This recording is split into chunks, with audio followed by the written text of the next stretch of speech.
Hey everyone, welcome to this episode of The Skyrealm. We're so stoked to have you joining us today. Quick shout out to the editing team of Ben and Becky. Shout out to the art team, Josh, Victor, and Alex. And shout out to Underground Oracle Publishing for allowing us to use some of their content in the stream. Thank you guys so much. We cannot do this without you. Last session, our players were ambushed by a group of ruthless Zodiac freebooters, some sky pirates. And as combat ensued, our players fought for their lives to the point where our young turtle friend Geo was actually killed by the captain of the Thunderbolt freebooter crew called Pete the Pixie Pirate. Now, what is to happen to young Geo?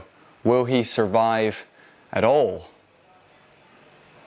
We look forward to you enjoying this episode, and if you're sat comfortably, then let's begin.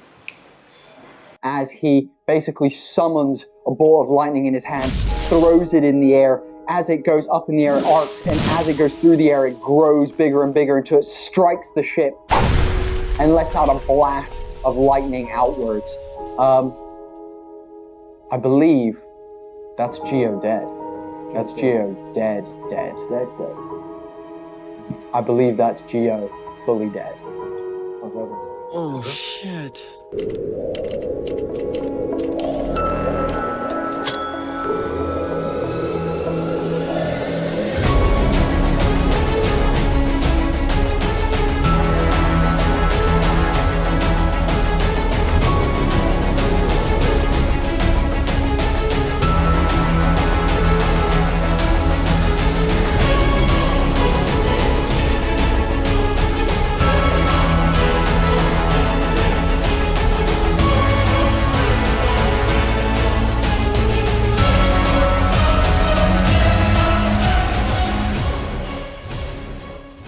So, as he does that, and he sees this ball of lightning erupt outward, you see Geo kind of fall out of his shell, arms kind of come out, and you see, him appear from inside the shell.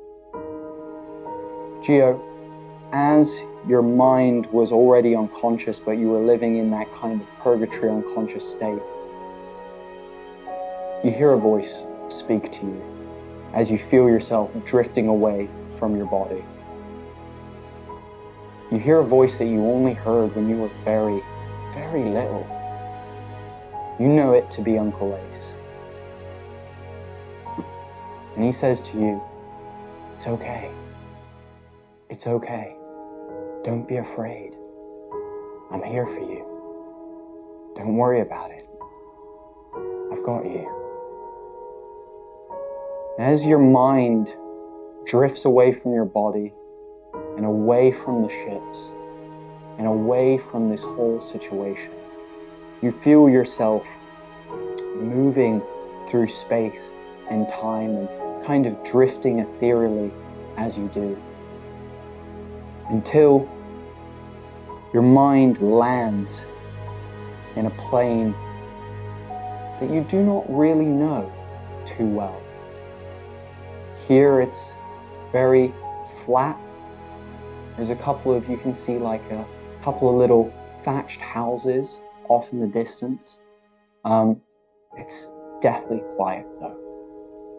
As you do, you can see that there's a gentleman tending to his garden, just kind of bent over tending to his garden. This gentleman in looks has half of his face is completely black and half of his face is completely white. One eye is black and the other eye is white, and you can see that his skin all the way down to his hands is also of such. He's in very elegant ethereal robes that are kind of glittering in the wind. And as you kind of land on this plane, he kind of turns for a second and he goes, "Oh my goodness. I didn't expect for you to come here. Do you know me?" As he speaks to you.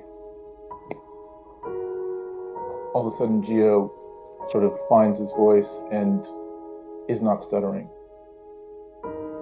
I might know you. I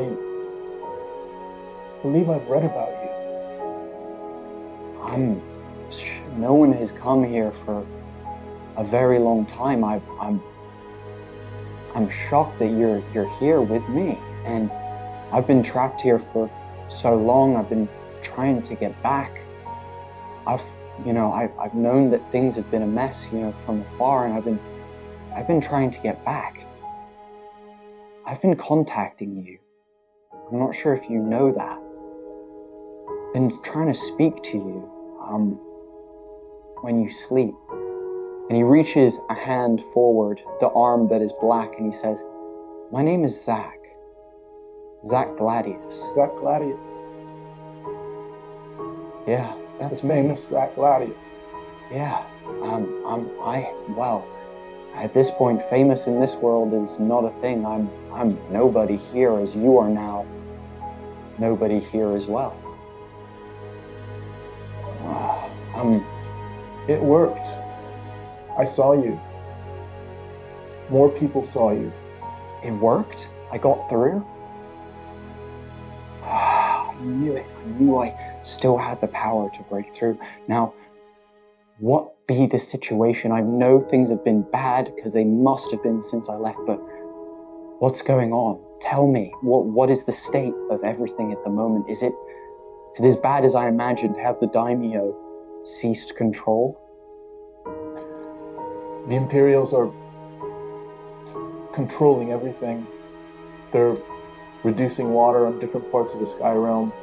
They're controlling other parts to dominate and to impose their power and penalty on everyone. And my mission in life has been to support the other side. I'm not supposed to say this, but when I left Mitsuhira, I left to see Uncle Ace, but I also left to join the Defiant, if it still exists. The Defiant still exists? Do you know if it still exists? I don't. God. But if it does, I was meant to.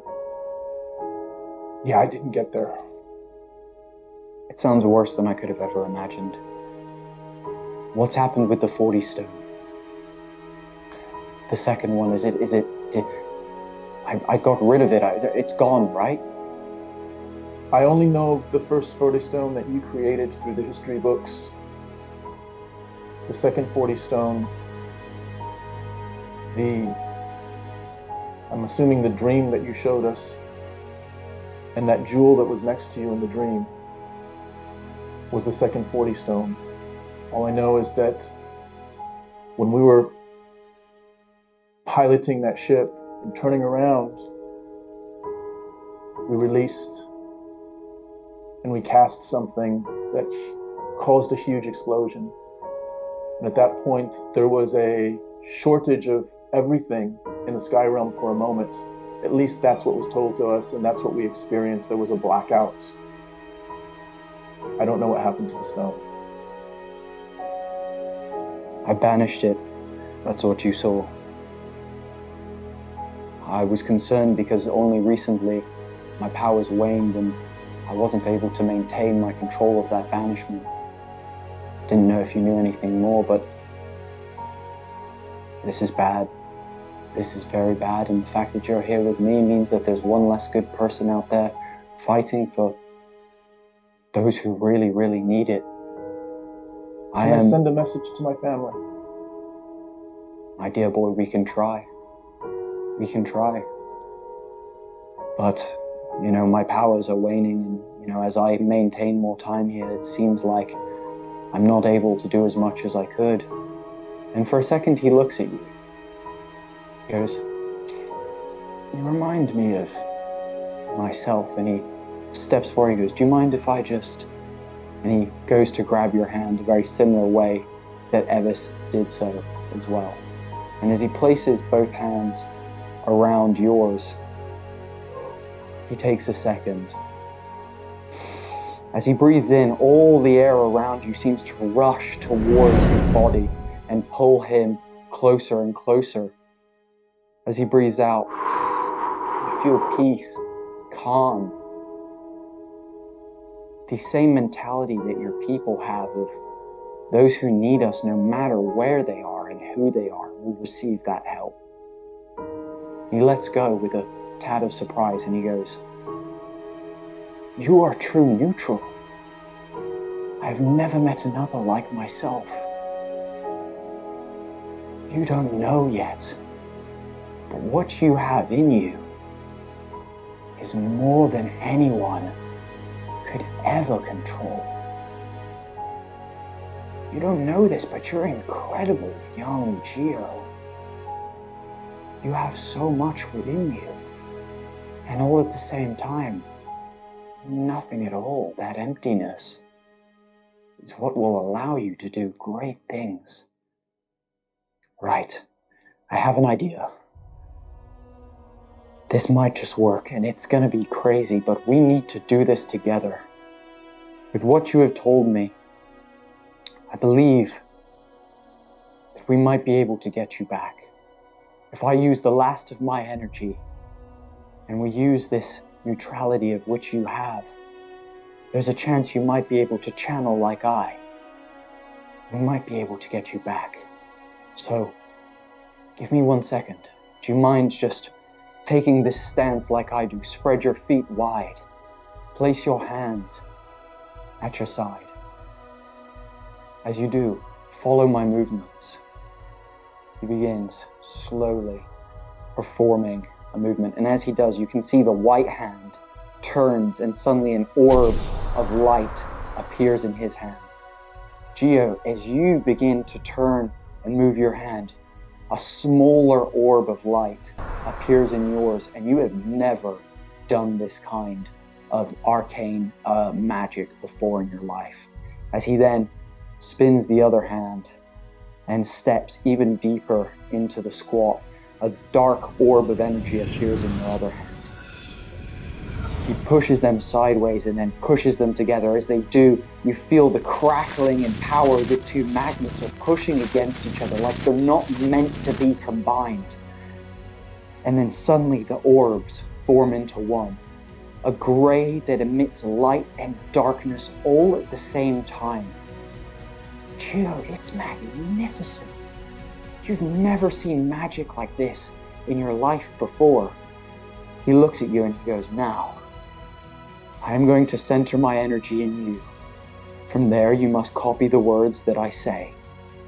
He takes some steps behind you, and as he comes behind you, he thrusts his orb into your shell, and you feel this energy fill your body.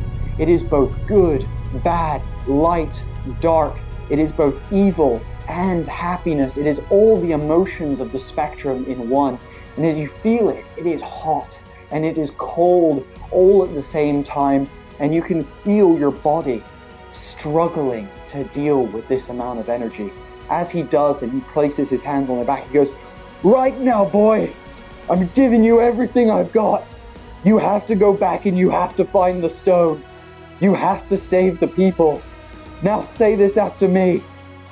Abrisk ulen batam." Brisk. Ulen. Bata! And in a flash of light and darkness, those of you back on the airship see Geo's limp body suddenly come back to consciousness, and you are back within your body. We're going to take a break there, guys. Oh. God damn. I got chills. Oh my god.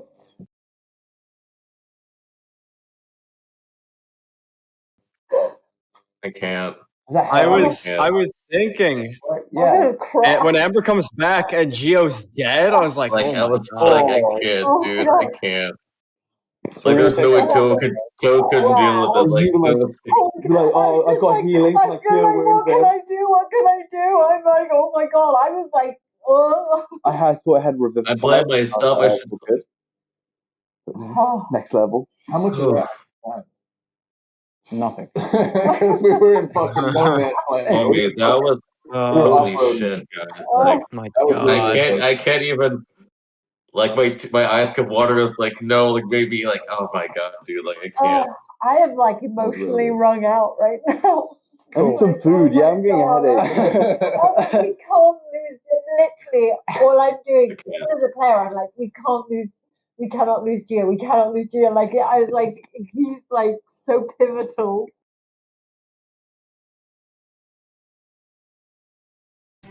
Cool. So as Gio comes back to life, and those of you around him, see his eyes roll back into the front of his head, and you can see that consciousness come back. Gio, you're back to 1 health, and from there it's Rom's turn. Yeah. Okay. So I would like to move as like towards Toad, if I could, please. Yep. And then this may be a little bit unorthodox, so tell me if it's cool. Can I use Entangle to like create a ball around Triple P? So he's like in a ball that can be launched then. So it's not just him being launched, he's like trapped in this like sphere of reeds. I love it. I love it, love it, love it. You may please do so, but can you make an Arcana check? The DC is going to be 10. It's 50-50 whether you're able to either just wrap him up with it or whether you're going to create this sphere of a projectile Triple P sphere, as it were. Oh, yeah. That exactly. I just make it. It's a 10. It's a 10. Yeah, baby. Oh, an 8 and a 2. Nice. So as you rush over to Toad, you look over to Triple P, and can you describe how you cast Entangle for me? Yeah. So I like reach across. One hand is on is on Toad, is like ready and like attentive to like heal him next. But I look across and I almost just like pull up, and then out of the wood of the ballista, like it grows and then comes up and then wraps around Triple P. So it's like Pirates of the Caribbean when they've got like the bone prison. It's like one of those around this like little pixie. So he's like caught there. Amazing. Yeah. What? I believe I have to make a dex check. Yeah, I've got it here. Maybe disadvantage because he's like trapped. Oh, hella disadvantage. So, like if I could do super disadvantage, I would. It's a strength save. It's a strength save. Cool. Alright, he's got. So that is going to be a 5. Nice. Well, yeah. Damage for him as well? No damage. He's just held in place. Cool. He's wrapped up and he's like, oh no, this is very bad. Oh shit, this not good, not good. Cool. Anything else for you? Send it. And yeah, that's all I got. Cool. Next up. Did you want Reshi to? I thought you wanted Reshi. You know, last time you said something about Reshi taking something. I don't know. I just remember you saying that last time. I don't know if you wanted that. I remember that. I don't know. Arna and like it's just like sitting there like chaos, like enjoying the chaos of just enjoying his like dismay or Triple P's dismay, waiting for Arna to like pull the lever and like send him away. You can see Reshi is kind of circling R&R and definitely with some happiness to the purrs that are coming from Reshi. Yes. Next up is Blanco.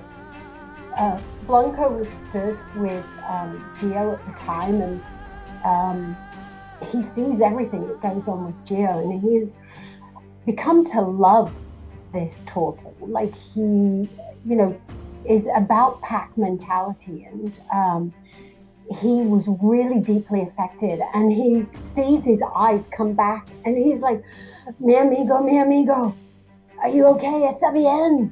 And he can see that he's feeling better, so he lays his hands on him and does cure wounds on him. Awesome. And to bring his friend back to how he is. And so what he does is he puts his hands on him and just with this super caring, nurturing kind of Amazing. Can you please roll the health, Tracy, for Gio? Yeah. Ooh, tidy. 9. 9 points of healing, baby. 8 plus 1. Max H. Yeah, max 8. Gio, after being lost for a moment, being gone, being not with yourself, experiencing something pretty wild. You feel Blanco place their paws on you, and you feel warmth begin to emanate from them, and that warmth courses through your body, and it just really, really, it fills every fiber of your being, all the way to your little toes tucked in your sandals, all the way through to the tip of your head hidden beneath your little deerstalker cap. And Blanco, can you please make a perception check? So can, yeah, that's it. Blanco, can you please make a perception check for me? With advantage. I totally forgot to use my bonus action. 13. So, with a 13, you look at Geo, and as you've placed your paws on him and you're casting this spell, you look at his arms, and you can see there is a patch of white that has begun to grow on one arm, and a patch of black that has appeared on the other arm. Very small. They're, no more than like a blemish, basically, like about yay big. Yeah, like a small birthmark, basically. Do I know what these mean instinctively? Have I seen these before, and do I know instinctively Never what them before. are? Okay, I just noticed them. Yeah. Okay. So with that, I feel like as I put Cure Wounds, I sort of like feel part of me go into Geo, and I feel like I've had this new bond with him.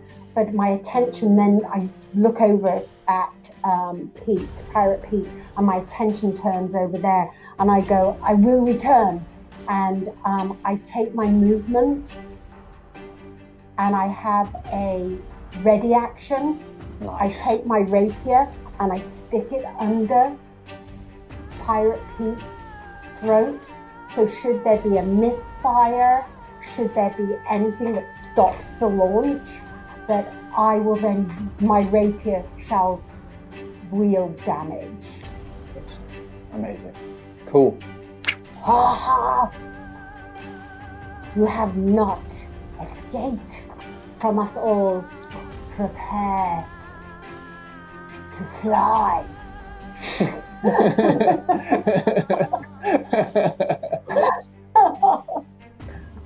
Oh my god.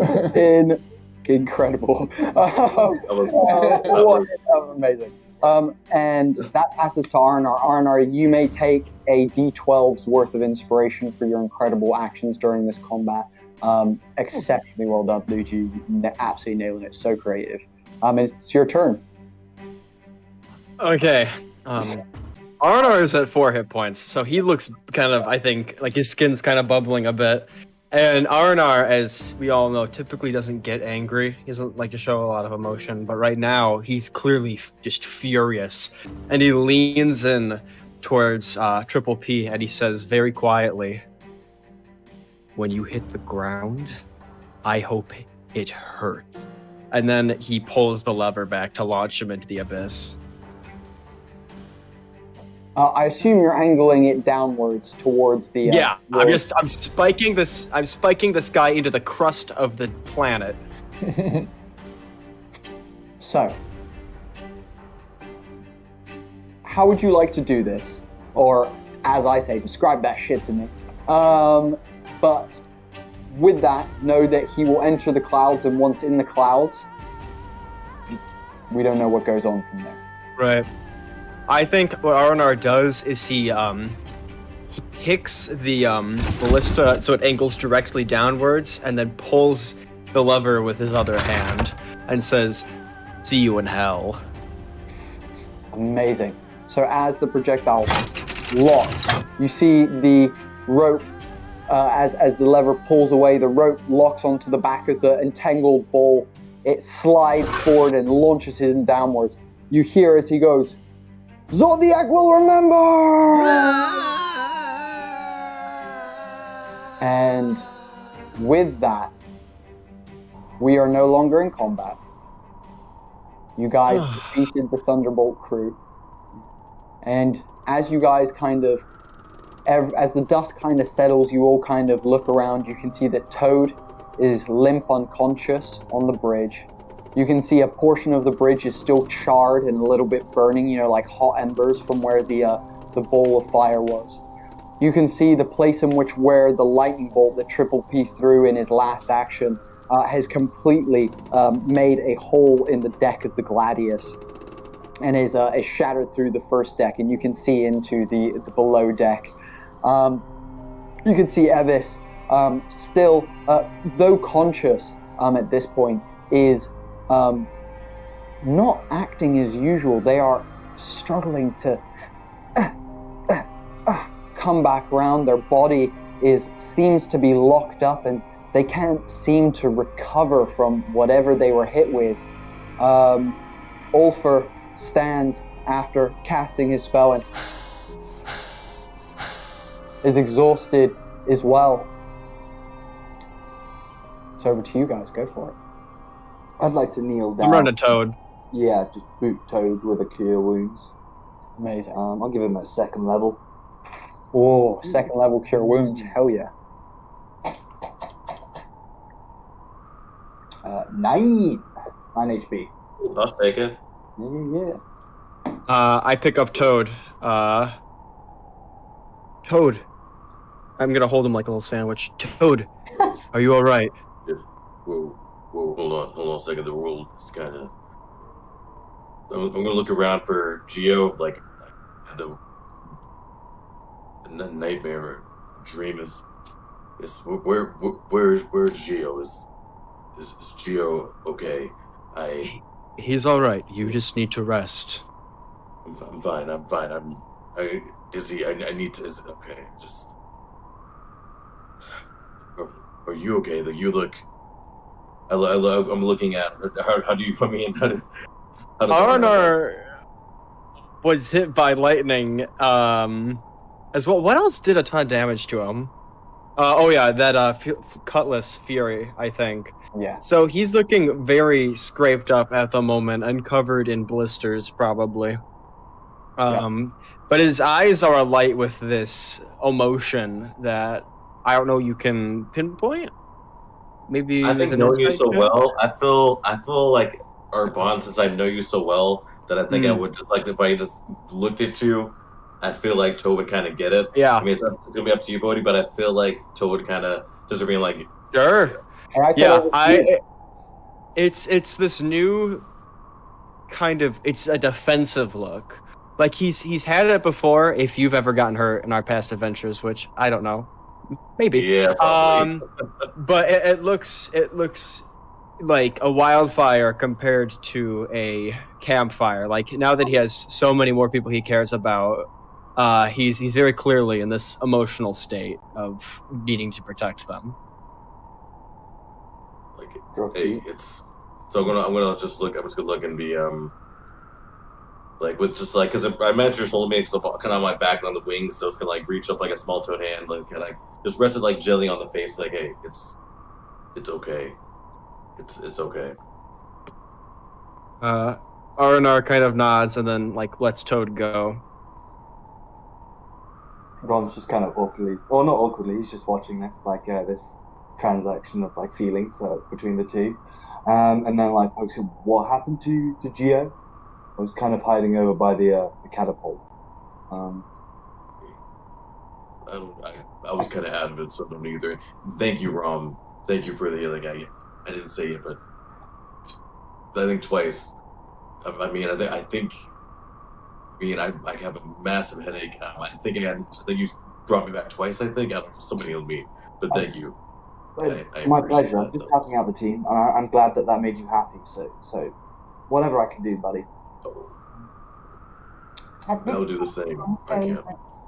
Sort of goes back over to Geo and Evis and like sort of like just checks on Geo. Mi amigo, ¿qué pasa? ¿Está bien? How are you feeling? And Evis,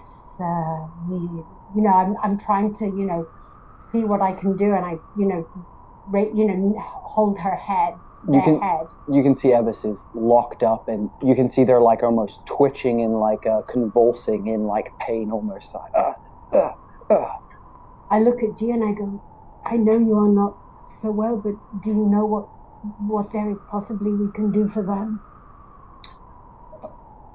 Geo just his eyes are open and he's looking up and he can see sky, but he also very much remembers what just happened, and now understands that he's back on the ship, and he looks to Blanco and he says, "Are they alive?" My friend, I am not sure. They have this condition. They're breathing, but it is almost like a paralyzed state. Geo just sort of rolls over, and from this position can see that Evis is not dead, and starts just bringing back reality as it was before he left this realm, and looking to just appraise what's going on, sees the damage on the ship, sees some of the fallen enemy, sees that everyone is sort of battered and less for wear, and is just sort of dusting himself up. Also considering what he just encountered and not sure exactly how to share that with the group, how much, when, and is just sort of getting to his feet to allow the dust to settle a little bit in this end of combat situation. Geo, you can see on your arms now as well similar discoloration of skin that you saw all over Zach in that other plane that you were in, and you can see, you know, 2 small blotches, one on each arm, have appeared.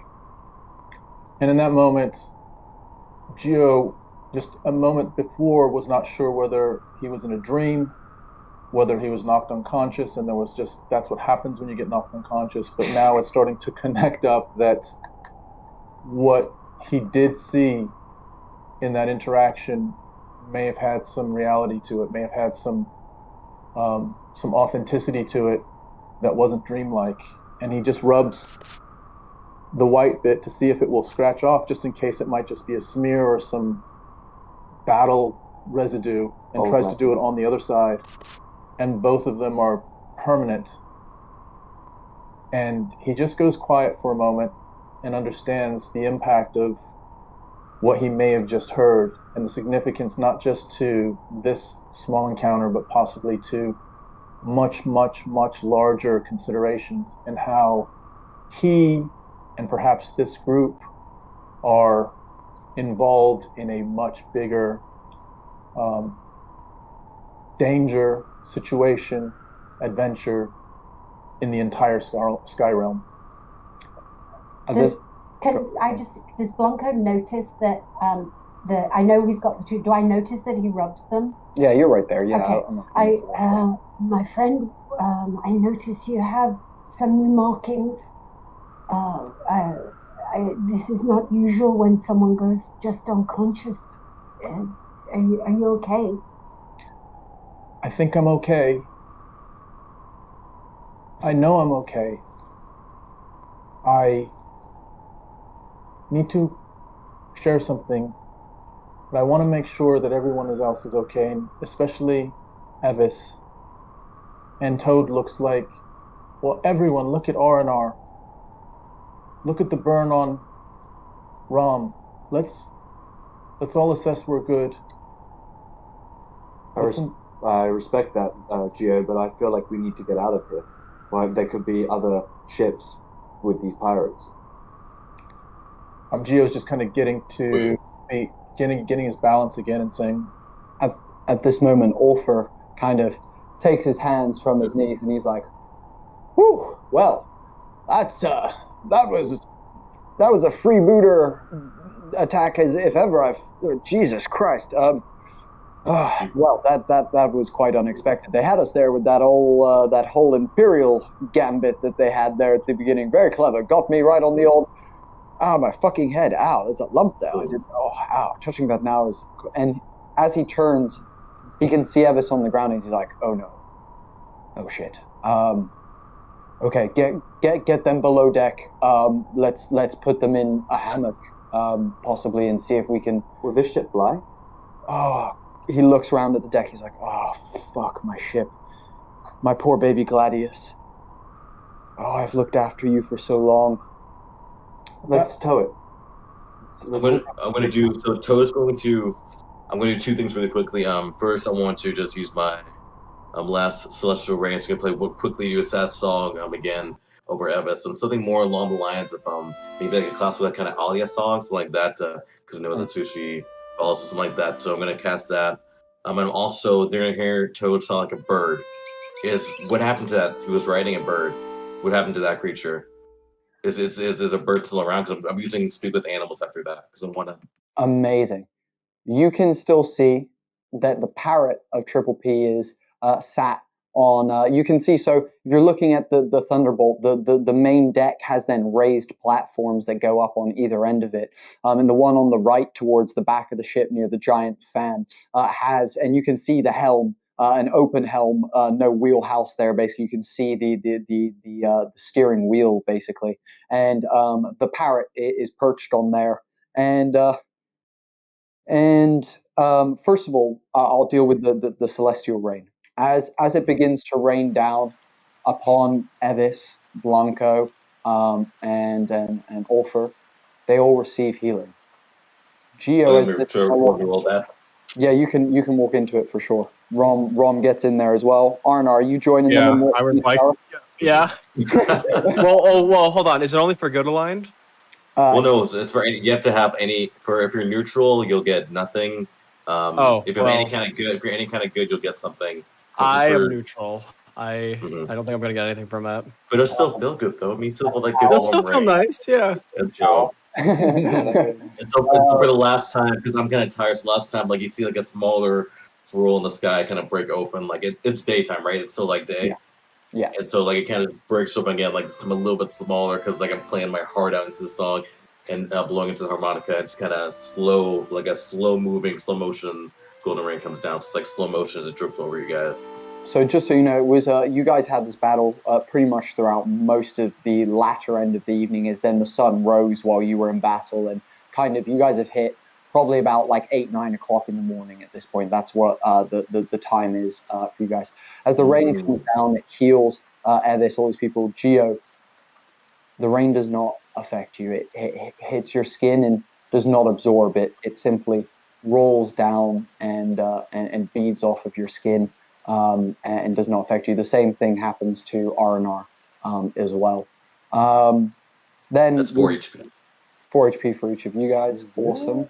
While that's happening, Geo hears the last thing that Oliver said about the damage to his ship, the Gladius, and is really hasn't even left that encounter he had with this historical person, Zach Gladius, and it just rings even truer to him, and he goes up to Oliver and says, "The Gladius." Yes, my boy, that's my ship. Yeah, that's the name that it was given, not by me, but by someone else. And that someone else, who was that? You can see in this moment that Ulfer looks down and he is pained by that question. It's not one that he doesn't want to answer, but one that hurts him. In that moment, can Geo put a hand on Oliver's arm? Yeah. And look at him in the eye? Yeah, of course. And he looks back at you and goes, "Well, it belonged to a very good friend of mine, one who I fought with. Though we did not fight side by side, he created this ship and gave it to me when I was a much younger man. His name was Zach. He was a very, very good friend of mine. Very good." Thanks, Oliver. No problem. Is there anything else you wanted to know? It's a very out of the blue question as he kind of wipes a small tear from his eye. It was a very out of the blue question. Are you okay? Is everything all right? I am okay. I think I want to talk to everyone. I may have experienced something that might be important to us and to the Sky Realm in general. But of course, I know that we need to secure the ship, possibly these two ships. So the moment might not be right.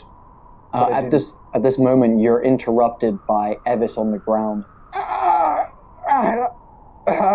just groaning in pain as they kind of convulse a little bit. And you can see that though they have been healed, the mark from one of the bolts that hit them at the beginning of the combat.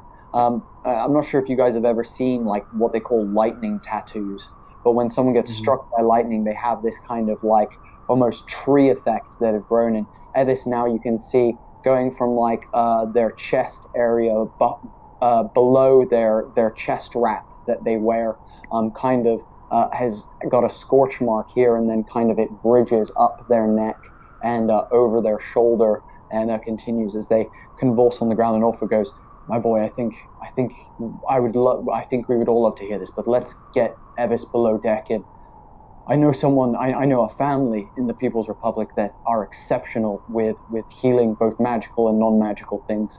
If we can get them to that family as quickly as possible, then I believe we might be able to help them." Can I do a medicine check? Please, yeah, go for it.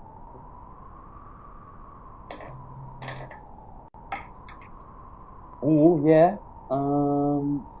Efficient in it as well. I know, but it's not on there because it's on my character sheet. 3. Oh my goodness. 21. 24. 2. 3. 23. 23. With the 23, you can tell that whatever she got hit with, though it was lightning, has done something to the inner nervous system of Evis. It's not so much a case of, you know, that they are like gravely wounded or something like that. It's more that whatever they were hit with has locked up their entire nervous system, and that all the way through their body, they're not able to control what is happening to them, that weird signals are being fired around their body, and that they just can't control the pain that is coursing around them right now. Blanco. Can I try and ground?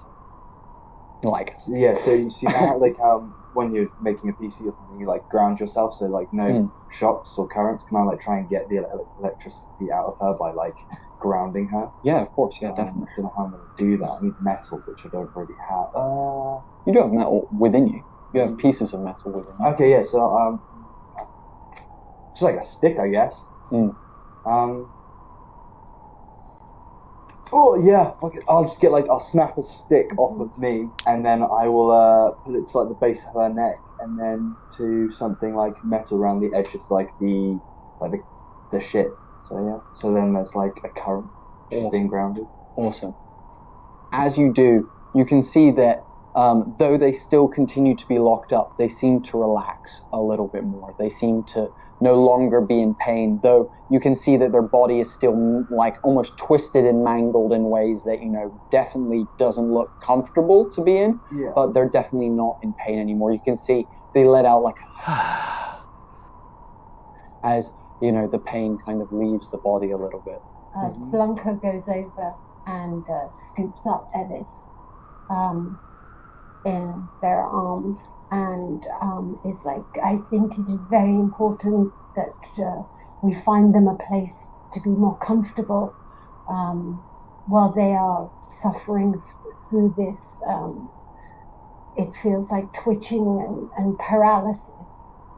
Where do you think we can go?" Orpha's like, "Go down to the bottom, lay them in my top hammock. It's the most comfortable. It has padding. I completely didn't tell you guys, but it's definitely the most comfortable down there. It has like all the padding and extra couple of pillows up there, some blankets. It's near the front of the ship." And he actually just points through the hole in the deck at like kind of where it is. He's like, that end of that end. Quickly, Blanco, take them down. Thank you. And he looks to the group and he's like, "Well, two things. We now have two ships.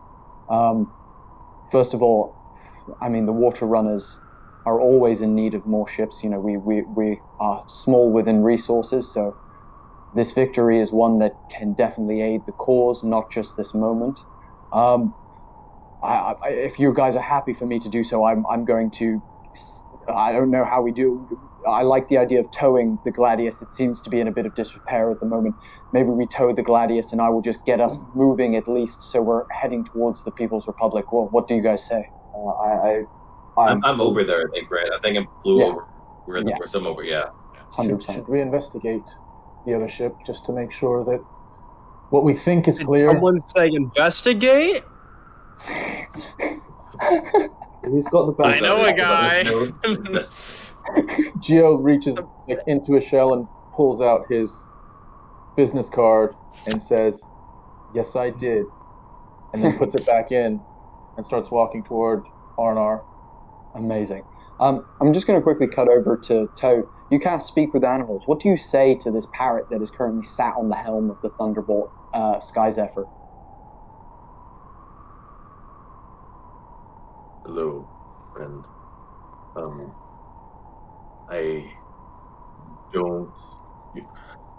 don't want to make any assumptions, but if you were being held captive or being forced to do anything, you're free now. So, whatever hello that there. means. Hi, Hello. my name is Crackers. Hello. Nice to meet you, Crackers. I am Toad. Nice to meet you. That's a nice name. Wonder if I had been called Parrot. What a different time that would have been. Captive. Sometimes. I mean, I don't like carrying the fat guy, but you guys dealt with him. He was sometimes mean to me. But the rest of the crew fed me really well. Well, that bad man, he's never gonna be able to do anything to you harm anymore, so... And I think we'll treat you just as well if you... This is completely up to you. If you want to stay with us, I'm sure the rest of the group will be fine with it, so... But this is your choice. It's up to whatever Crackers wants, so... Crackers has never been asked what he wants before. Well... I think... If it's okay with you, I'd like to go and explore the skies. I was always restricted to being under him. That's why my osteoporosis is so bad. No. But if it's okay with you, I would like to get out of here. So Toad gets a little choked up and he just nods and he's gonna do a bardic inspiration for Crackers. Like you deserve it. He's gonna play try to play a song harmonica, fully choked up with like tears. We're gonna try just to give him like kind of a send off as like he can, you know. You see Crackers relieves one of his wings from behind, like kind of clips his little parrot talons. The other goes, thank you, Mr. Toad. It's been a pleasure. And you can see the first couple, like he almost goes up way higher than he was expecting because there's no one on top of him, and he's like, wow, look how much I can fly. Wow. And he goes, I'll be back soon. Good night. As he begins flapping off into the distance. I mumbled to myself like, yeah, we'll meet again. I'm sure of it. He's not gonna snitch on us, is he? Oh, straight up, I'm gonna entangle that bird. Like as he flies up, can I catch him and bring him back down? Yeah. Yeah. I'm doing that. Yeah. And then I'll He's like, wait, I thought I was free, and he kind of comes back down again. And then I'll cast. Well, Toad, can you just make him promise that he's not gonna tell anyone that we killed his master? I mean, I'm really paranoid about that, and I don't want to be hunted down by other pirates. I'm not one for that, especially after we steal his ship. Just one more question, Cracker said. You're not going to,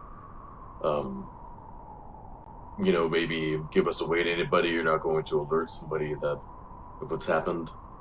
You can see Crackers kind of now tangled, is kind of like hopping back on the deck of the ship, and is like, Triple P always used to say, snitches get stitches, so nope.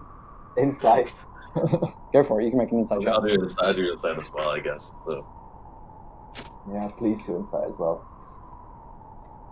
That's going to be a 16. 16 as well. That's what I got. As far as you can tell, this bird does not want stitches, and is hella keen to just get out of here. Well, I release him and be free. Again, I'm gonna play another song from a send off. Like, okay, let's do that to you from the top. So, here we go.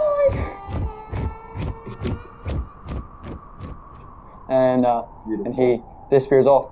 Ulfr walks with Arnar and Geo across the deck to Rom and Toad, and Ulfr's like, you guys go check the lower decks, and I will strap this bad boy up to the Gladius. I was going to say, I can transform into like a giant lizard and then climb on the outside of the ship to see if there are any tracking markings, but my perception's terrible, so if someone with good perception rides on my back and then looks while I'm like climbing over the ship, I feel like we won't be tracked by anyone. As I said, I'm too stressed. I don't want to be tracked by any pirates, so I'm just doing my utmost to first off be safe. Ulfr's like, you're not wrong. The freebooters are not someone who you want to piss off, and I'll be honest with you, we are probably going to have pissed off some freebooters today.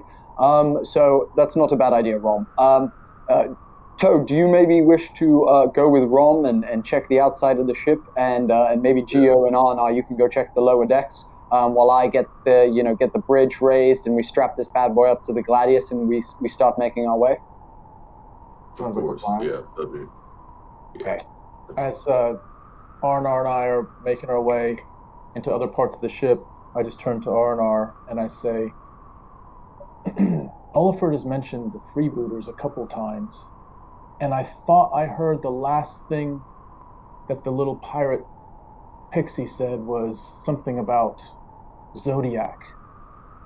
Do you know of the freebooters or Pirate King Zodiac? Because I've read about them when I was in school, and I didn't even know they actually existed, but I'm getting a feeling they do.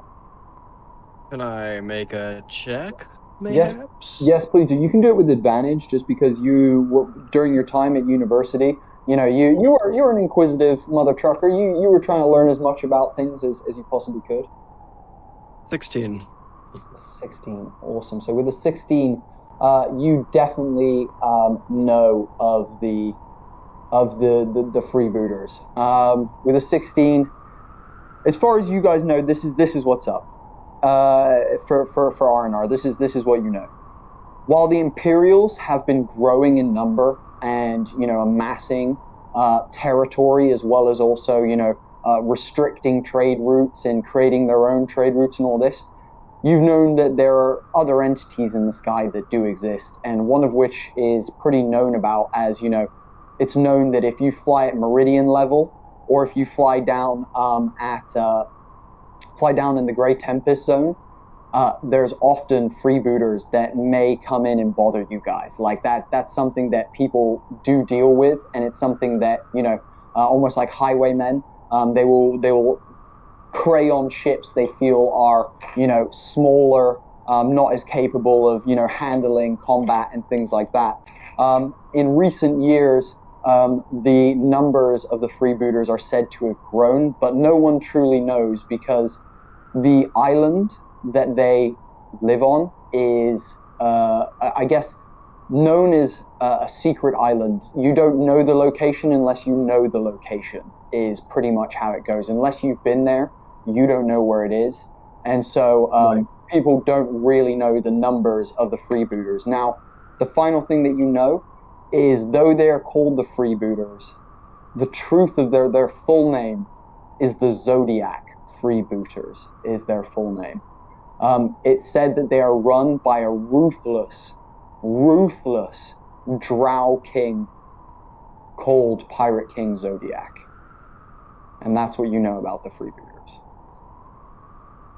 At this point, Blanco comes back up onto the deck and then crosses over and joins R&R and says, I have made this as comfortable as they can be, and I have given them just a small sip of water, and for now it is the best I can do. Good job, Sergio. Sorry, Blanco. I'm Sergio. Good job, Blanco. make make sure they're going to get better. I did what I can do, and we have been told that there is the medic on the island, and hopefully they can administer something to help Evis. And now, what can I help with? What is that you have decided we are doing next? Currently, we are investigating the ship for any sorts of weapons, tracking components, energy we can use on our own ship, things we can pirate from it. It all depends. Just generally, we're looking for anything that can prove advantageous. I will join you in your investigations. Not a problem. You tell me you wish me to go below deck. Maybe I can have a look down there for you.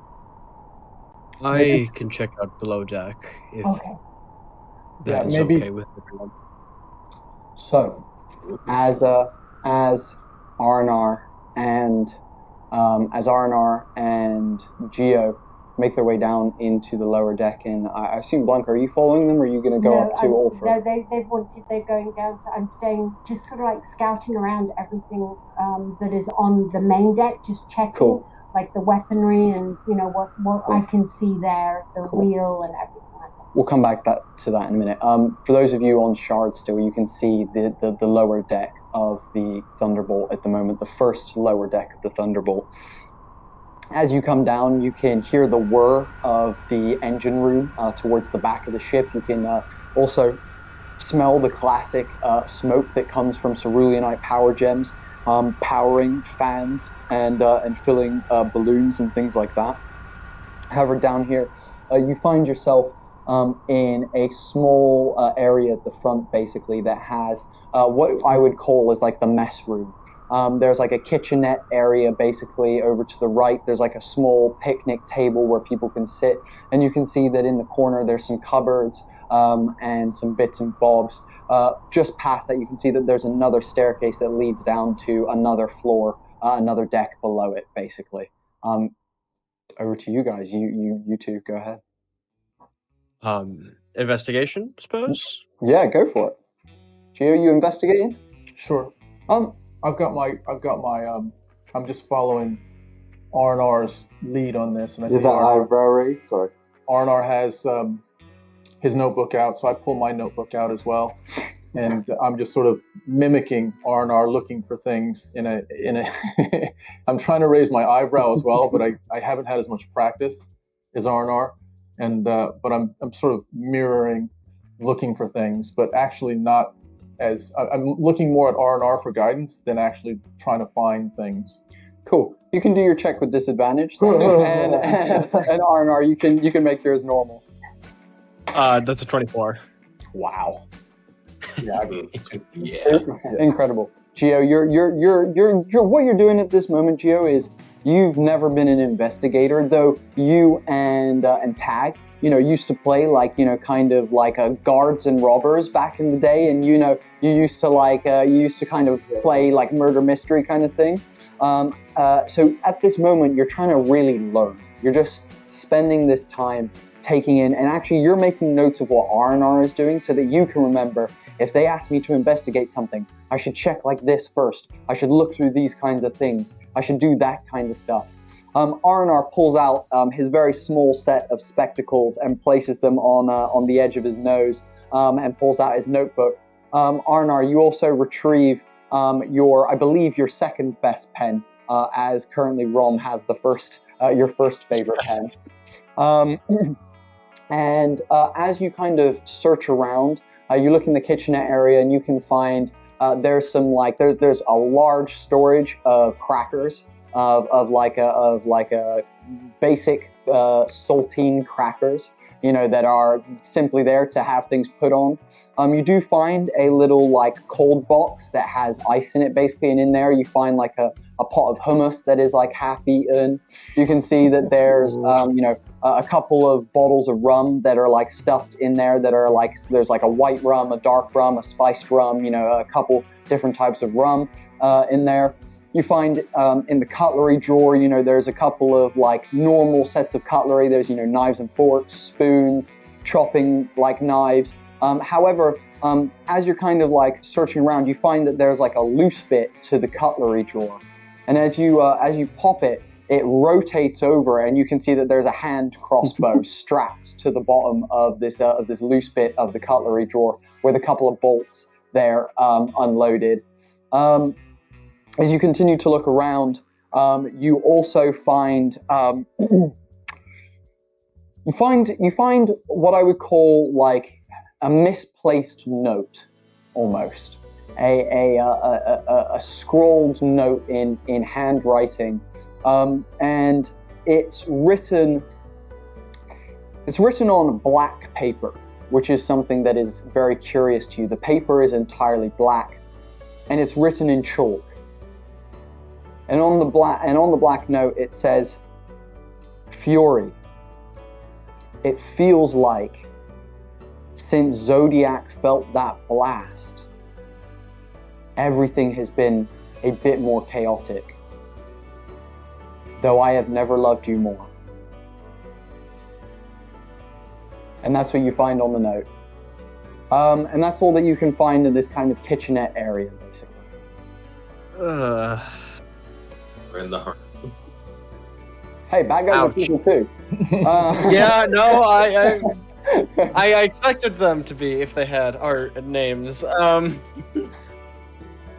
Yeah, I think Arnar kind of reads that and is very still for a minute, like just kind of unresponsive for a while.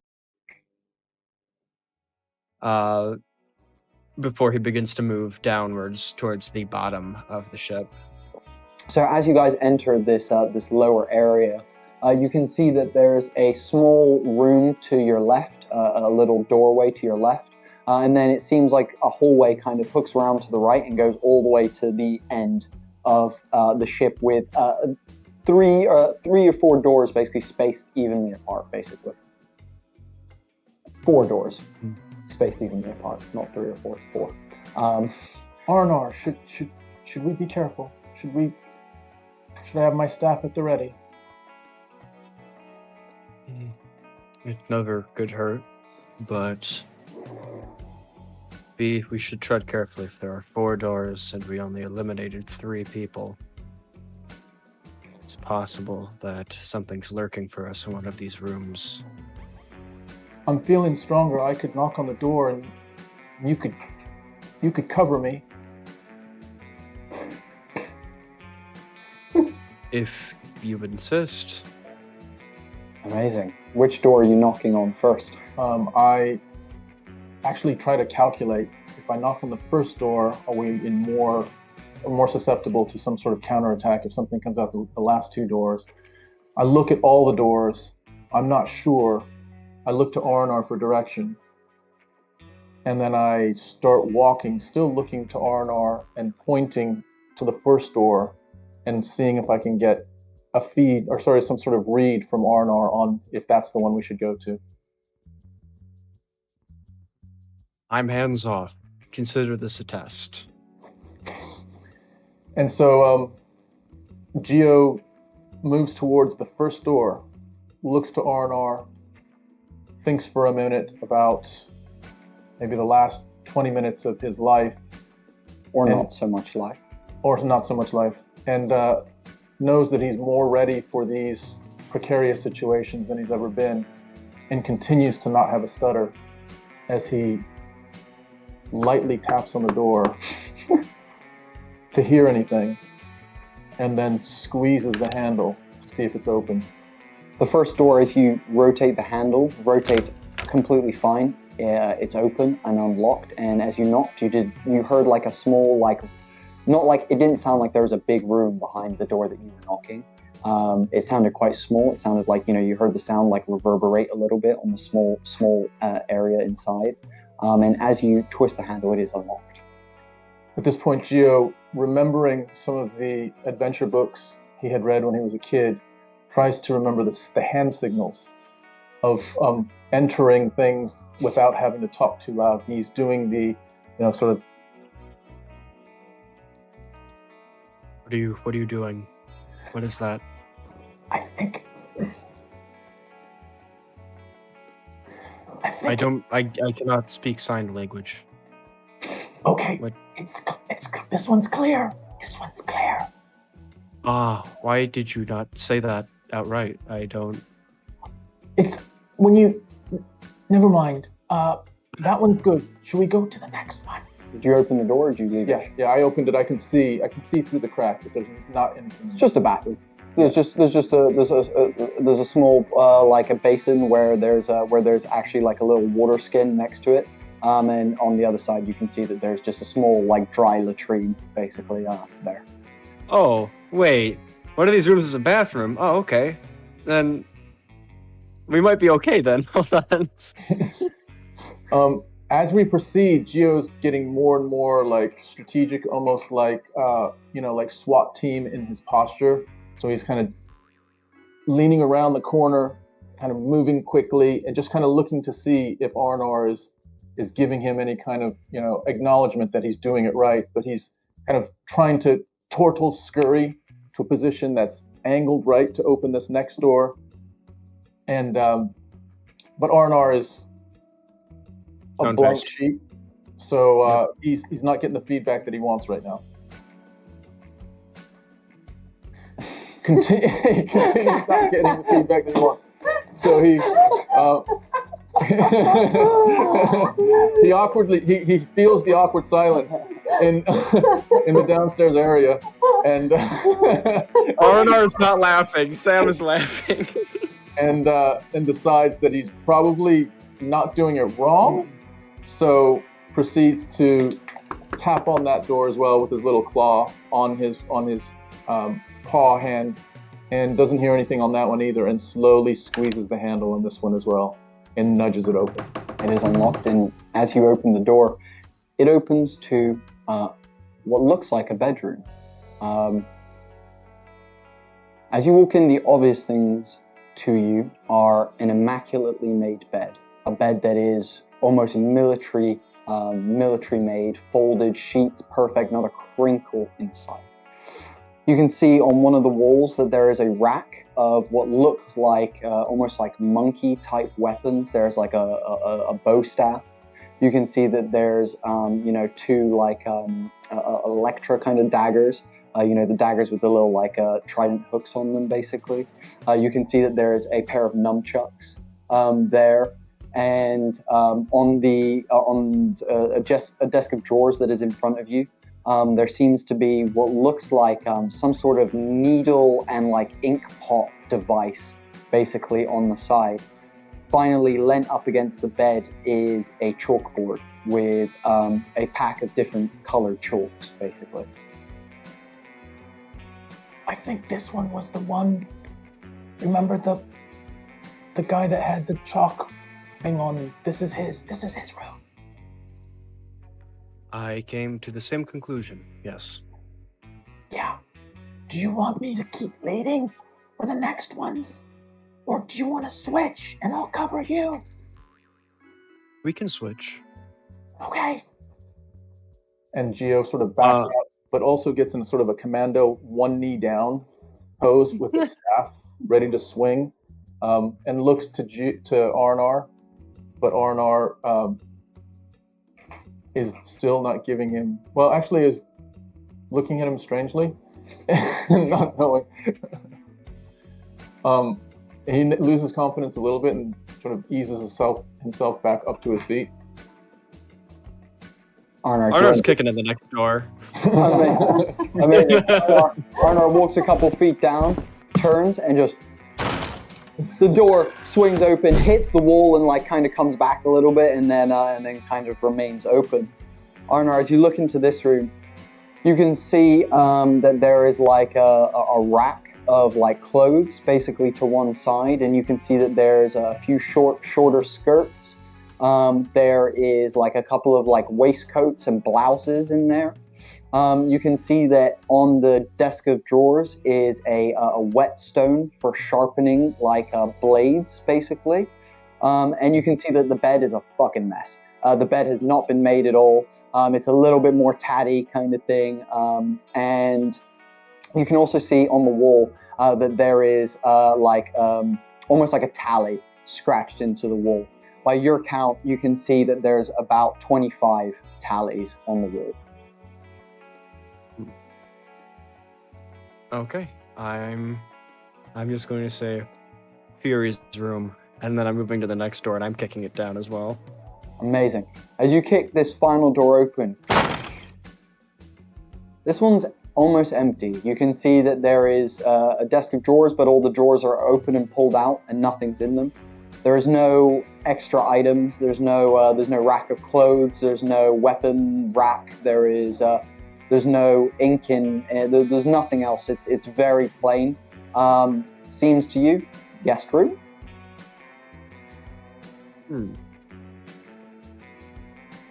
Where was Triple P sleeping?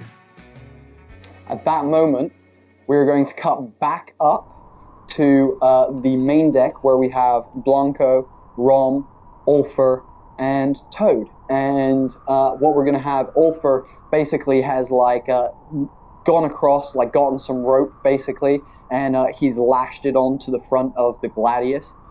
He's pulled the airship, the Thunderbolt, kind of round in front of the Gladius and raised the bridge.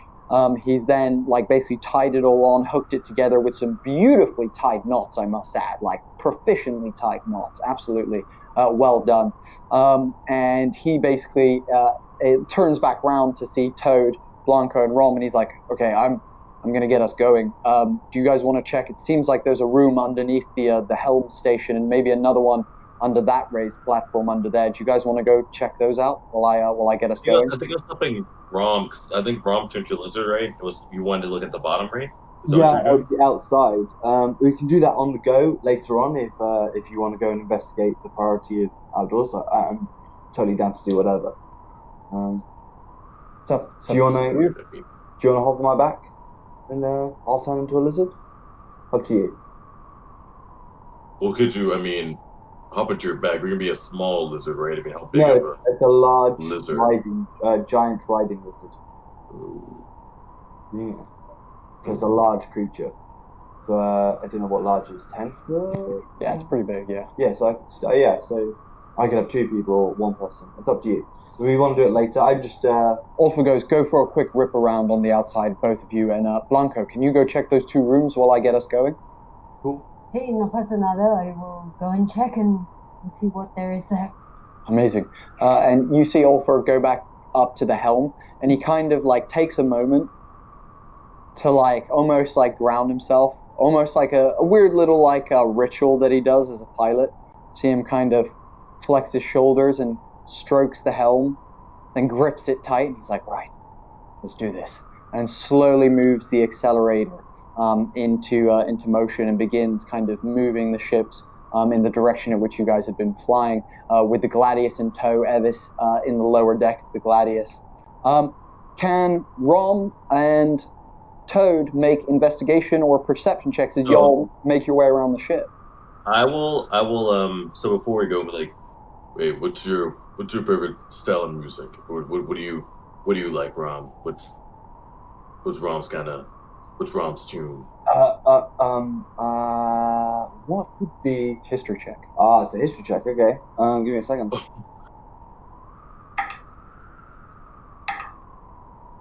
Nine. I think it's only a 1 or 2. Sorry. Okay. 11. What is your favorite type of music? You can't remember, but what you do know is that since you have come out of your deep slumber, Toad has been the first music that you've really heard. Toad's tunes and Toad's spells and Toad's performance and your guys' performance as the Green Jalapenos was kind of your first experience, with music since you had been reawoken. You think that might be your favorite type? I'd like a Toad original, please. You are. Well, I guess I could do a little something, it's short notice, but it just goes off, starts off kind of slow, then builds up to a nice little harmonica solo. Not too flash, just a nice, mid-tempo solo. So we do bardic inspiration. On top of that, we do the help action, so he can do advantage on his investigation. Nice. Awesome. So help action and you get bardic inspiration as well. Is that a D6 for you at this point, or is it up to a Yeah, D8? D6. It's gonna be soon. I mean, it want to be D8 now, it can't be. Eventually it will be. D6 for now. D6. Or Your the perception lizards. or investigation, it's up to you. Or the lizard. So if it's perception, it's your perception. No. If it's investigation, it's the creature's. Cool, I'll do perception now, for sure. Cool. Awesome. Does the lizard look like Rom? Like, is it like that came some kind of wood material, or is it like a Cool, like, how does the lizard look? Yeah, for sure. Like, as I transform, like everything I've transformed has been smaller, and so I've been going to like one point and then like coming back out to like a smaller thing. But now I'm going to bigger, and it's always like retained. It's not been flesh; it's been stone and like wood. And then so basically, from Ron's head, like his antlers like come out and then round to like these like scaly, feathery kind of like a mane. And then like his neck gets bigger, and he like almost transforms down into like all fours, and then these wooden like thick legs come out that have then like got stone claws, and then a really long like tree trunk kind of tail comes back. I look very similar to like the big lizard that Obi-Wan Kenobi rides in Revenge of the Sith. Snap. Yeah. Becky, picture in picture. That is sick.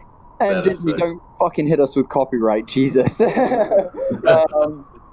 Amazing. That's fucking sick. That's super sick. Inspiration. That's really sick. Yeah, you can have my inspiration. God. That's badass.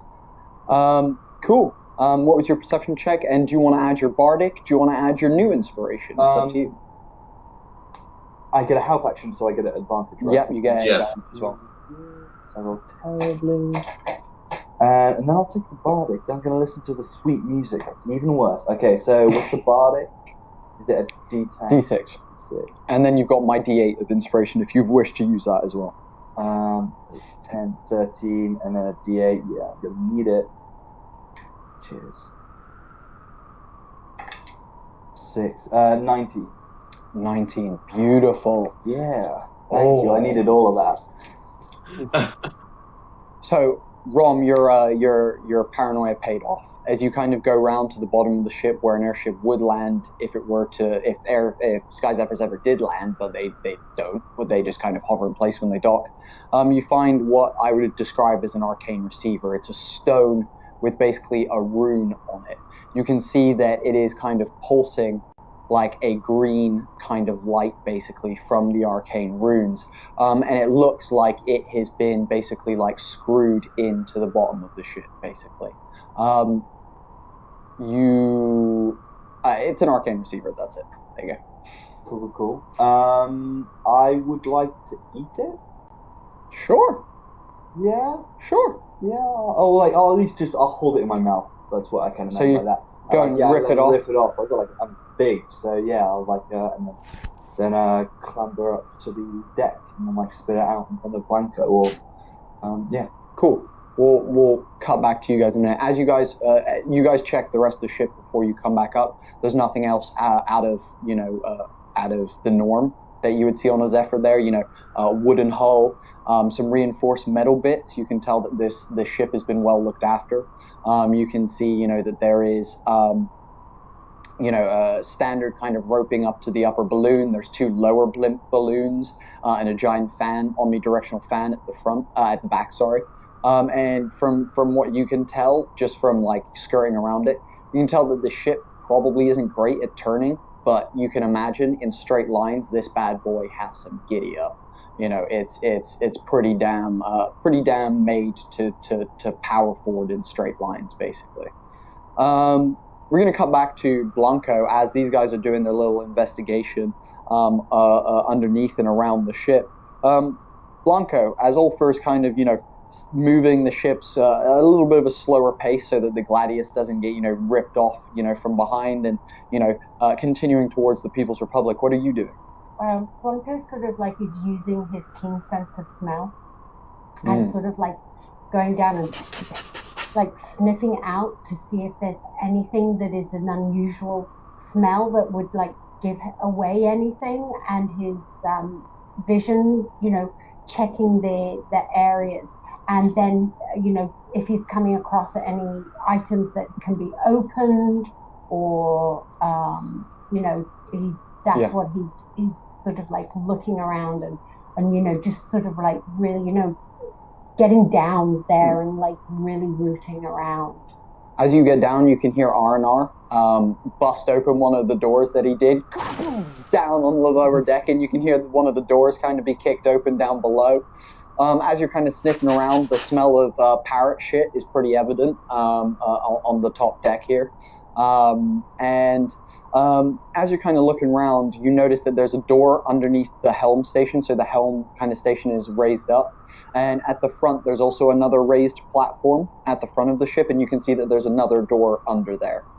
I want to go, as I'm towards the back of the ship, under Ulfa, I sniff out, and as I'm sniffing with my head, I sort of nudge the door, and the door opens. Amazing. As the door swings open, you can see a very luxurious room. This room has beautiful green carpeting all over the floor. It's very, very beautiful. You can see a bed that is, definitely larger than, a human bed. It's something you might imagine, a Goliath would kind of sleep in. Though you can see that there's some really tiny little pillows right in like the center section of it. And you can see that there's not any like big sheets. There's just a tiny little like square bit of cloth up next to the pillows, basically. Though the whole bed itself is covered in like Egyptian silk, type, sheets. These gorgeous, like smooth, silky, almost like a reflective satin kind of sheet material. As you kind of look around the room, you can see that over in the left-hand corner is like a desk with, a bunch of what I would basically call like vials and like mixtures and things like that. There's like some stuff over there. And then against the wall where the door is, you can see that there's a desk with some papers on it.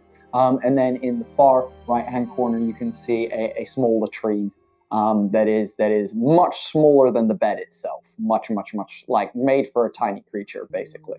At this point, I go over to the vials and can I sniff them and see if there are any sort of like smells that I'm used to, like yeah, of course. Cap them and sort of gingerly, like. Yeah, of course, go for it. Yeah. You can make a perception check with your advantage because of sniffy. I got a dirty 20. Wow, dirty 20. With a dirty 20, you can tell that so as you get closer, you can kind of see some more things on this little table, and you kind of begin deducing some stuff. But furthermore, you can definitely smell the scent of pixie dust. As it hits your nose, it's, almost like, excuse it for a better turn of phrase, but like cocaine tang. You're just a bit like, oh, goodness gracious me. It's like very sharp and very like spicy as it kind of like hits your nostrils. And you basically can see now as you're kind of looking at it, that whatever was going on here is some sort of like pixie dust collection kind of system. If you'd like to make an insight check on what that's used for, feel free to do so. Yeah, and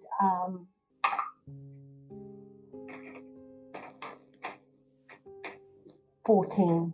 With a 14, you can probably tell that this is Triple P's captain's quarters. And from what you can tell, he was extracting pixie dust from himself to use during, like, as you saw him do when he did his cutlass barrage. When he did his cutlass barrage, he sprinkled pixie dust over his cutlass, raised it in the air, and then these magical projectiles hit R&R and yourself when you guys were in that position. So you can tell that there's like a tourniquet there, basically. There's some like needle syringes, some like almost like hypodermic like syringes, basically. And you can basically deduce that he was removing pixie dust from himself to use for, as you saw, combat. Who knows what else for? At this point, like Blanco is like, "Oh my god, this is amazing!" Like, insane. This is like he was using his own bodily fluids to make this. But I will take this upstairs. Maybe someone with the arcane powers will find this useful. And, I pop them into, my leather pouches that I... So you managed to find there's 2 vials that are filled with pixie dust. The rest are empty. So you grab those 2 vials and slide them into your pocket. I then turn around and I notice the table with the maps on, and I want to see if I can notice anything on the maps. Amazing. So investigation check or insight if you're trying to deduce something from what you see on the table. If you're looking for things on the table, investigation. If you're trying to understand what is on the table, I'm going to say insight. Yeah, I want to understand what it is and figure it out, sort of try and understand what the maps are meaning. Of course. Dios mío, what is this? And I get a 15. Cool. With a 15, as you're looking at it, you can see that the writing is fucking tiny to start off with. Whoever was writing here is using a very small writing utensil, and all the notes and stuff are kind of scattered. You can tell that the person you believe Triple P writing here was definitely a bit scatterbrained. They were making random notes, there's see mum is one of the notes, and pick up this is a shopping list is another one. But as you kind of are trying to work out what is all this, what's this mess that I'm looking at, you find one item that is a little bit more precarious to you, and it's a list of things on that list, basically. And the list says explore, find the stone, retrieve the stone, regain honor, rejoin the Zodiac crew. And that's the list. With your 15 insight, you look at it and you're like, this isn't just a normal list. This is something that Triple P was, trying to work towards. These were goals more so than they were, a to-do list almost, more so than anything else. And at that point, I sort of feel a bit sad for, in my heart, I'm in a way, there's sort of he's wanting to regain honor. And for me, I understand that. I can relate with that. And that's my quest, is to regain honor. And there's a part of me that can relate to this list. And with that, I sort of carefully roll it. And I put it in my bag, because for me, it's not only a list of what he was doing, it was a reminder. And I intend to share it with the group later, to show them the list. But for now, I'm going to take it, because the final thing to regain honor and regain respect is so important to me. And so I take that and put it in Nice. Along with the vials. Amazing. Anything else you want to do in this room? At that point, I just checked the walls. Like you said, there's some cabinets and stuff like that. I just want to check, and the bed, drawers. I want to sort of sniff around, because for me, as this is to me, this is the glory hole. It's Pirate Pete's kind of Sanctuary. Sanctuary. Sanctum Sanctorum, yeah. Yeah. As you pot around, we'll use your dirty 20 perception check on the glory hole, yeah. On the glory hole. Dirty 20. Perception check on the glory hole. We have Blanco sniffing around, and we have Blanco sniffing around. And what you do manage to find is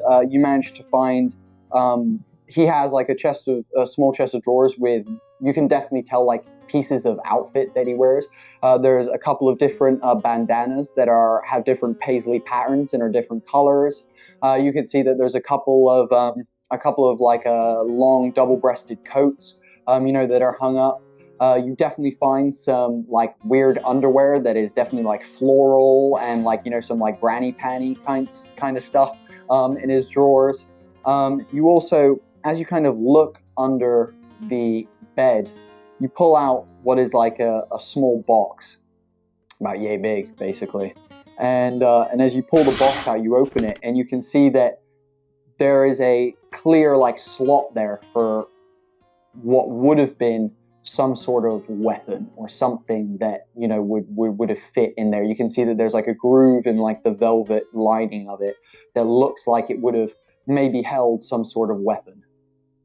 Okay, and can I by the groove, can I sort of figure it out? Does it look like it's been a sort of like a short bow, a dagger? Can I sort of like figure that out from looking at it? You're so lucky that you're looking at this, because as someone who has been around swords many times, have, you know, made many weapons yourself with your master, you know very well that this is the slot for a rapier size 2 triple P. It's the exact size one that you saw that he had on him. You can see that the shape of the handle was beautifully like you got this beautiful kind of shape there where you can see that there was different inlays and that the handle definitely had some gorgeous like filigree on it. The one thing that does stand out to you as someone who is a sword maker is that as you look at the top mold and the bottom mold and you kind of think about, you know, how that would close together and what it would, you know, you kind of do like a 3D, you know, picture in your head of what this rapier might look like. You can tell that at the front of the rapier there was some sort of gem, something, you know, that was like much larger than maybe even, you know, a couple of his knuckles, a very large gem at the front of his rapier or cutlass, as you would know it, basically. Do I recognize who might have made this? Is this something, because I'm part of the guild, that I am, you know, my upbringing, would I know that who would have made this? Consor definitely wasn't the one who made this. Okay. What I would say is, I don't think you would have known particularly which blacksmith, as there's hundreds across the sky, maybe even thousands across the sky. I reckon, though, if you were to take it with you, it wouldn't be a bad thing to maybe ask a couple of them. Okay, so yeah, so that's what I was getting at. Like, if I don't know, I'm going to take it with me to find out, because he's gone with his rapier, but who knows, you know, he might know something. So I'm going to take the box, add it to my pack. Amazing. Anything else for you in this room, or are you done? I believe I'm done, because the urine pot in the corner is sort of like now coming into my senses, and sort of I'm wishing to get out of here. Amazing. You exit the captain's quarters back to the main deck, and as you look across the way, you can see another set of double doors underneath the risen platform on the other side.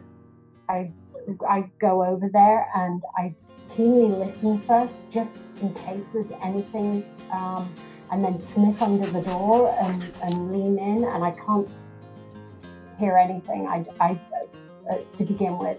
As you walk across with your keen sense of hearing, you hear Ulfr talking to Kim Yusato, his pseudo dragon, and you can hear Ulfr being like, "What a crazy day!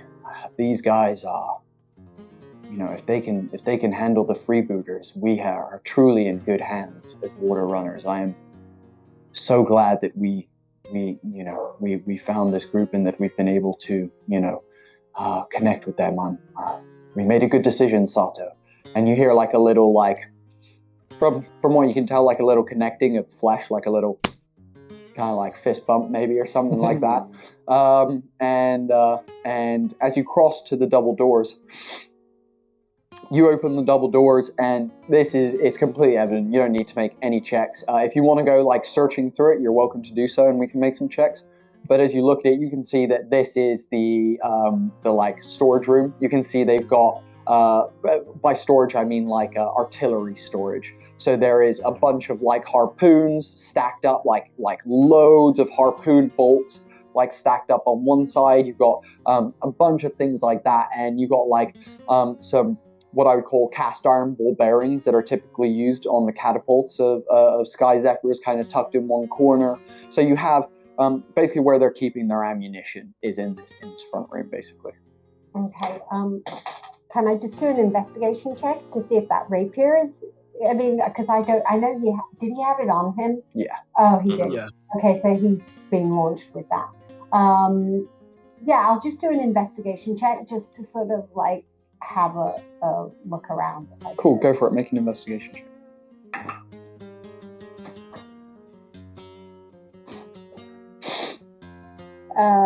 That's an 11. If it's investigation. With an 11, you're kind of walking in and you're looking around and kind of clumsily knock over some of the like harpoon bolts. And as you go to pick them up, you step on what feels like a loose floorboard. And as you do, you hear like. And as you put more pressure on it, the floorboard flips over, and you can see that there, laid on there, is a gorgeous longbow, basically with some really, really nicely fine carved like arrows, basically. But this longbow, again, as someone who has been around many weapons, you are pretty damn sure that this is elven in make. Basically, it's not something a dwarf has made. It's definitely something that has been crafted by an elven blacksmith. Well, I love my longbow. I made it, but I made it while I was sort of like apprenticing.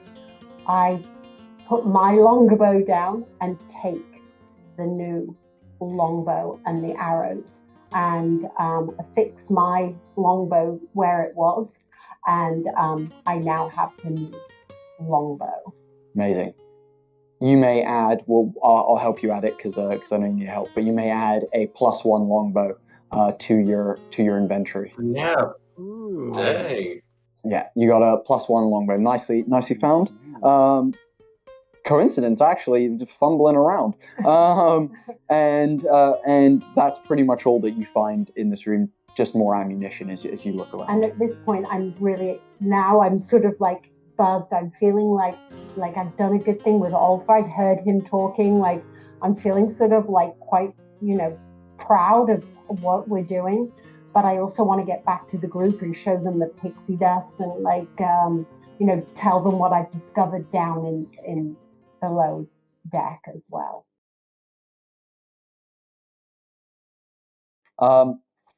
Damn. Good investigation, guys. Wow. You guys found a Yeah, lot. I was gonna say, that pixie dust is nuts. Oh my god.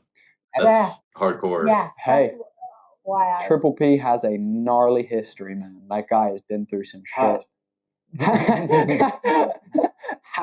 He still is. He's falling. He is history. He's part of his own history now. Yeah.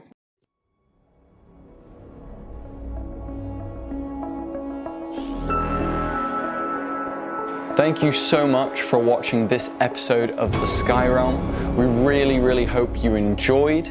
Obviously, seeing our party creatively deal with those Zodiac freebooters was super awesome. And we hope that you enjoy what's coming next after they've investigated the Thunderbolt airship, them heading to the largest city in the sky, the People's Republic, and beginning their adventure in a vast new urban landscape. So we'll catch you guys for the next episode. If you want to follow us here at Homie and the Dude, you can do so across all social media platforms. Just search at Homie and the Dude. As well as that, we do have a new Discord server where you can find all of our behind the scenes content, interact with Tom and I, and you can also find a section for mixed martial arts if you happen to enjoy that. So there will be a link to that server in the description. Otherwise, we hope you have an amazing day, and we'll catch you for the next one. See you then.